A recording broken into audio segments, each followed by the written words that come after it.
Ciao ragazzi, ci siamo, nuovo episodio della Yamaha e in questo episodio, anche di domenica 2 agosto, continueremo lo smontaggio di tutta la parte anteriore della Yamaha. Finalmente è arrivato il nuovo cavalletto anteriore, che bisogna posizionarlo appunto qui sotto, quindi innanzitutto tiriamolo fuori e montiamolo.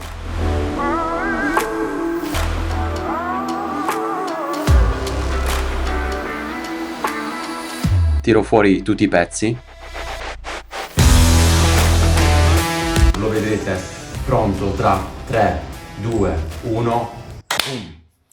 Niente ragazzi, questo è il cavalletto pronto. È stato semplice montarlo.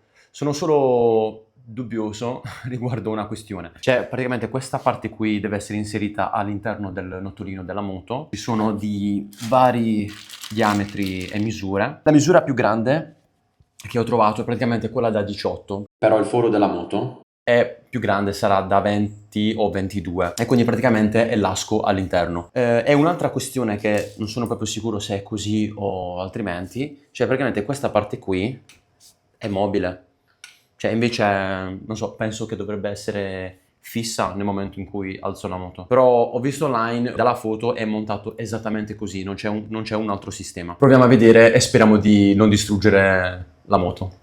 Vediamo. E qui possiamo vedere che il notolino, la misura più grande, è praticamente più piccola rispetto al foro che si trova all'interno del canotto del manubrio, e quindi per non ordinare un nuovo pezzo che vada esattamente all'interno del canotto ho pensato alla soluzione un po' alternativa.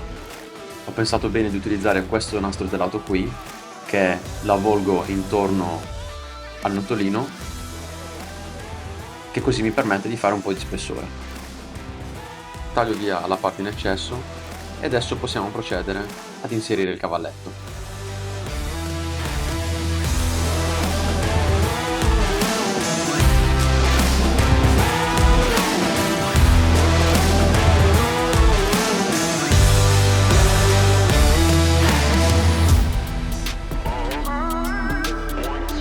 Ok, speriamo non cada. Speriamo che non cada, ragazzi. 3, 2, 1. Non sembra ragazzi, ma pesa un bel po'. E dopo un po' di fatica ci siamo.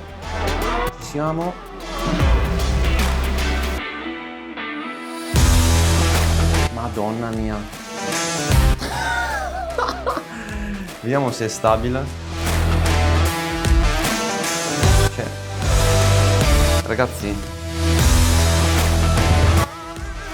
Ragazzi, non so se mi vedete, spero di sì. Ragazzi, la moto, cioè non si muove. Cioè, non la muovo troppo, però non si muove. Quindi, insomma, adesso che la moto c'è praticamente alta, cioè, non so se riuscite a capire. Smontiamo tutto il gruppo anteriore e niente, vediamo di sostituire questi cavolo di stili qua che ci hanno causato tutto questo problema. Rimuovo l'ultimo bullone, dopo il perno centrale, e finalmente la ruota è libera.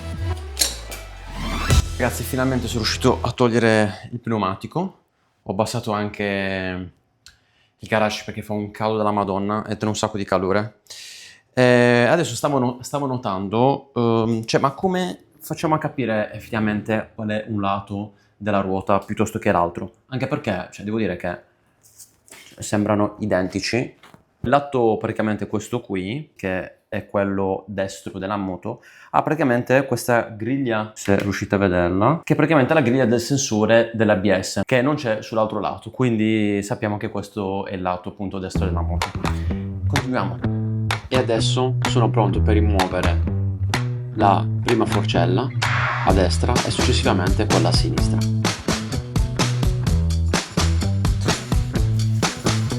Allora, eccoci, finalmente abbiamo smontato le due forcelle e niente, devo dire ragazzi che ad occhio nudo, cioè non si nota praticamente che siano storte. Cioè, aspetta, poggiamo qua. E da questo lato qui sembra un po' tipo a banana lo stelo, però è davvero minima la percezione. Niente, non riesco a capire se effettivamente siano storte o no. Cioè, Sembra di sì, cioè poi ha fatto un controllo anche Yamaha, mi ha detto che erano da sostituire. Non vorrei fare tutto il lavoro per niente. Speriamo che siano da sostituire a sto punto. Però appunto l'unico modo per scoprirlo se sono piegati o no è togliere lo stelo e poggiarlo interamente sul pavimento per vedere come è messo, ma così si fa un po' fatica. Svito prima il perno posto di sotto dello stelo, visto che non ho una morsa per tenere fermo l'ammortizzatore, in questo caso mi uso con una chiave che tiene fermo il tutto, però l'importante è riuscirci. E procedo così allo smontaggio dell'ammortizzatore, pezzo per pezzo.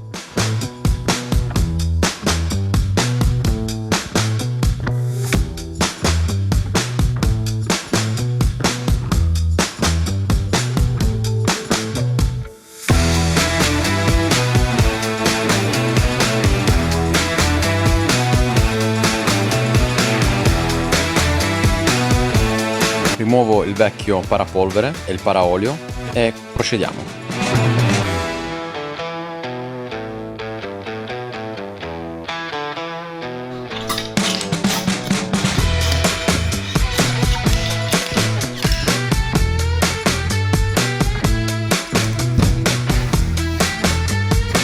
Non ci credo davvero che siamo arrivati a questo punto qua. Cioè, pensando che io alla fine, ok, me ne intendo un po' di macchine, ma è la prima moto che metto mano. Pensate che non ho neanche mai riparato il motorino quando avevo 15-16 anni.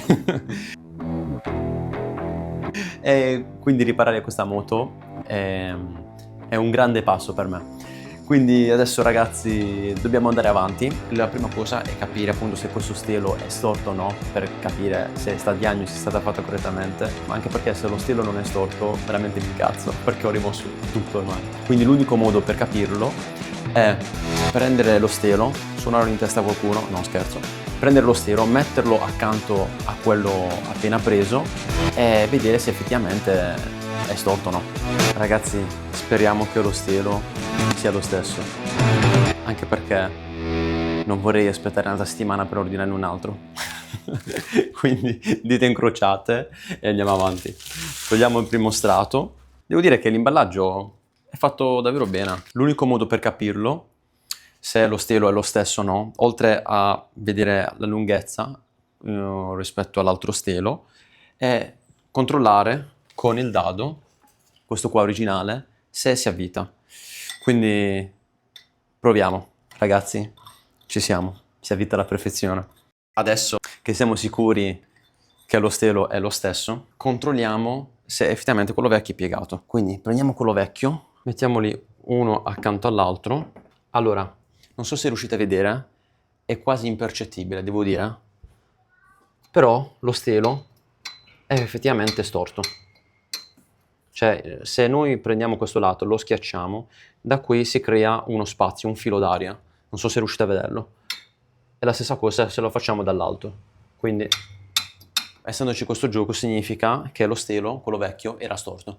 Quindi, per fortuna, adesso questo qui lo buttiamo via e montiamo quello nuovo. Questi sono tutti i nuovi componenti. Ho comprato tutte le nuove bronzine, i paraoli e l'olio. In questo caso quello da Yamaha è un 10, ma io ho preso un 15 per irrigidire leggermente l'ammortizzatore della moto, perché era un po' troppo morbido. E ho visto che anche nei forum molti hanno fatto questa cosa qui e me l'hanno anche consigliato da chi l'ho acquistato. Inserisco le nuove bronzine. Invece per quanto riguarda il paraolio e anche il parapolvere, invece di inserirlo direttamente, ho utilizzato un piccolo involucro di plastica, così quando inseriamo la guarnizione evitiamo di danneggiarla.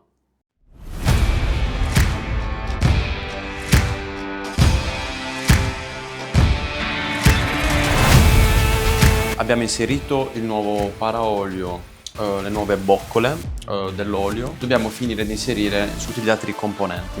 Però ovviamente prima di inserire il paraolio bisogna spingere all'interno questa parte qui e battere anche il paraolio all'interno. Però, cioè, ovviamente qualcuno di voi mi direbbe: ma come fai a inserire, cioè, la boccola all'interno? Anche perché l'ammortizzatore in questo momento, cioè, è libero, cioè non è completamente stabile. Quindi in questo caso ho comprato un kit apposito proprio per forcelle delle moto, anche perché in altri modi non so come fare. Cioè, ho pagato 20 euro questo kit e non volevo battere con punzoni o altre robe simili. Ho preso questo kit, questo qui, dove praticamente lo vado a inserire all'interno dell'ammortizzatore e successivamente con questo qui che si apre va ad abbracciare lo stelo e da lì puoi battere cioè inserendolo praticamente all'interno.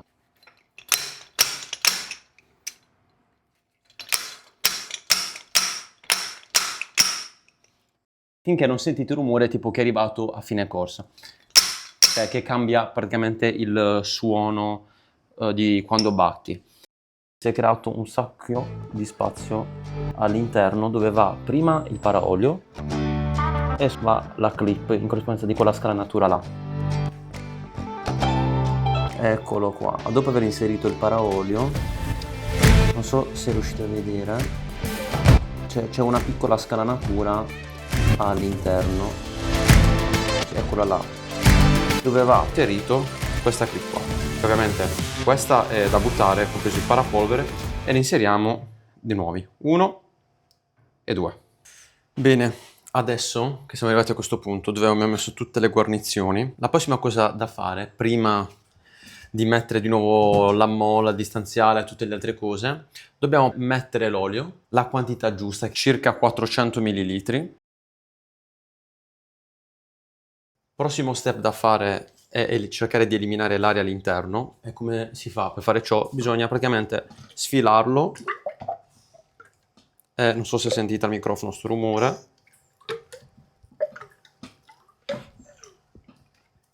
Farlo per 15-20 volte circa. Una volta fatto tutta questa operazione per eliminare tutte le bolle d'aria, bisogna spingere verso il basso, cioè non tenerlo in alto ma tenerlo tutto verso il basso. Una chicca per misurare la quantità di olio che va all'interno praticamente dello stelo è utilizzare o un metro o una stina.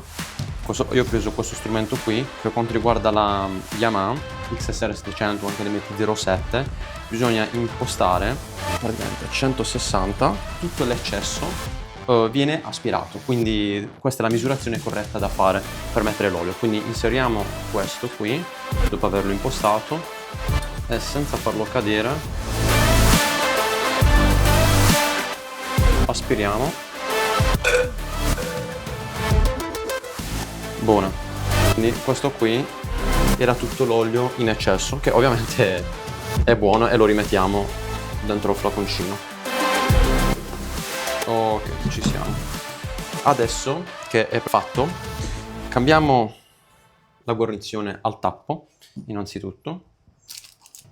Poi è mia abitudine ogni volta che ci sono queste guarnizioni così che devono comunque ruotare ma non devono andare ad incastro, mettergli un filino di grasso, cioè, oppure di olio. Cioè io metto di solito il grasso che mi trovo meglio e secondo me è più sicuro. Successivamente inseriamo prima la molla, la rondella e poi il distanziale che abbiamo anche pulito.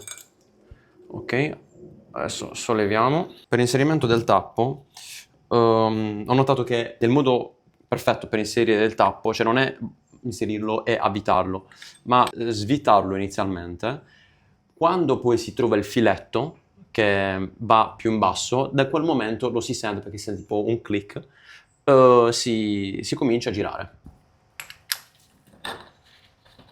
Quindi giriamo, ecco.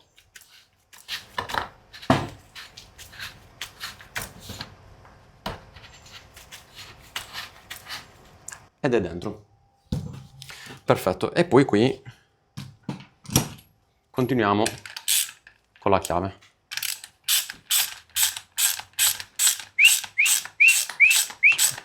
Perfetto. Diamo una bella pulita e il gioco è fatto. Adesso anche questo qui bisogna stringerlo a 23 Nm, però ovviamente se lo stringo ruota tutto lo stelo, quindi prima fissiamolo alla forcella e poi stringiamolo a 23 Nm. Andiamo. Ragazzi, finalmente ci siamo. Adesso ho preparato i due steli e li possiamo nuovamente montare su e riprendiamo il montaggio di tutto. Ce l'abbiamo fatta.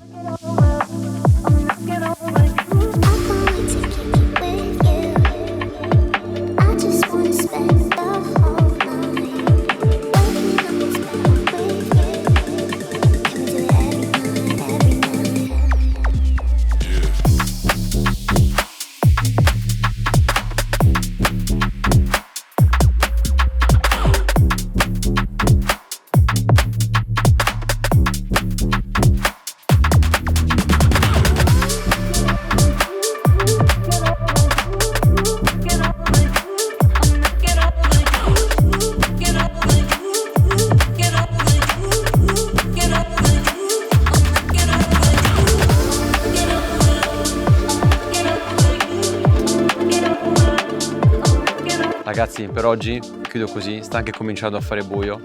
Nella prossima puntata e anche la puntata finale della Yamaha XSR 700 ne vedremo davvero delle belle. Farò un sacco di modifiche e se siete curiosi di vedere la prossima puntata, seguitemi qui sul canale e teniamoci aggiornati. Ciao!